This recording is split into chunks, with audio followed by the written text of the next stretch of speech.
My name is Michael Stern, Deputy Leader, Jamaica Labour Party. Mr. Stern, what has happened in Manchester Surrey where Mr. Robert Ginn incumbent, businessman Ian Ives and Ian Beard were now run off today? Yeah, so we have a consultation with the workers to basically ask them who would they prefer. The last time was whether or not they had confidence in Mr. Chin.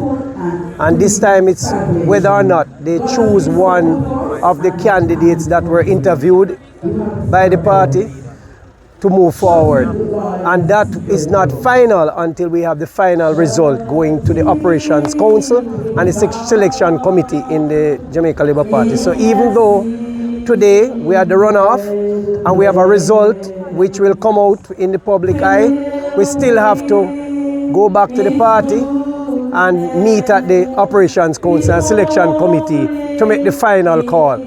So at this moment, yes, you might have heard that Mr. Ives is leading in the count, but that still has to be done at the party headquarters where we have the General Secretary present to the Operations Council the final result and we assess what we have done. So that will be in a few days. In a few days, that will be official. Any concern about this so close to the time that the election is due? No. There's no closeness as long as it's democratically done clean and it was done fairly. It was done honestly, and we make sure that the process was smooth. And today went fairly smooth, right across the board. We had officials at the party level, right, who were present at all 4 locations, and it went pretty smooth.